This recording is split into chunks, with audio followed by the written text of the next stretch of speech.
Kasuwannin kasar China akwai wasu ɗakuna da ake keɓewa musamman na iyaye masu reno. Assalamu alaikum jama'a, sunana Aisha mai Kano. Ku zo in nuna muku.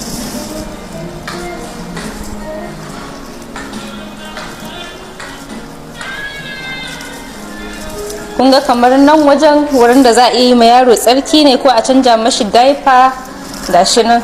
In kana buƙatar abu mai zafi zaka iya sakawa a nan saboda kaka taɓa yaro da ruwa mai sanyi ko diaper da sanyi. Wannan kuma nursery room kenan. In za ka yi shayarwa ba sai mace ta fito ko kila tsakiyar kasuwa, kun san da kasuwa take cike da mutane, ta bude jikinta saboda za ta shayar da yaro. Nan aka shigo ta rufe kofa saboda ma in case ko cikin yana da mutane a gidan. Gashi na har daki guda biyu ne. Nan kuma inda ake sa yaro ne a daure shi ya zauna, ko kina buƙatar ki ɗan wani uzurinki kuma kin zo da baby ba wanda zai rike miki shi a kasuwa. Aka saka yaro nan ya zauna. Ga miro nan kuna gani ƙato.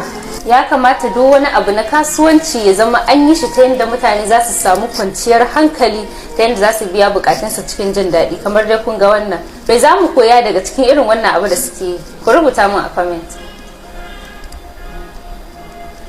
Suka faranta ma kaka ya kuma koya gwalgwar, kai har da ayi ma ka siya mata wannan ƴar kurkurar da kuke gani. Da ta nan dai ita ba a daidaita sahu ba, ita ba mashin ba. Kun ga yadda take karama ce, ba ta da girma. Ga dan miranta na duba gefe da gefe. Ga kofa tana da shi, iska ba zai dame ta ba. Cikinta kuma da gani ba za ta yi wahalar tukawa ba.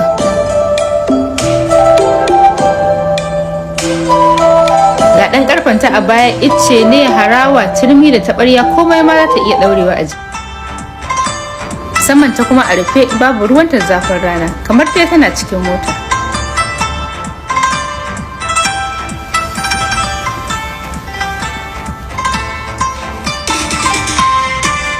Yar motar nan ta gama haɗewa, anya ba zan muku gwaddanta ba kuwa?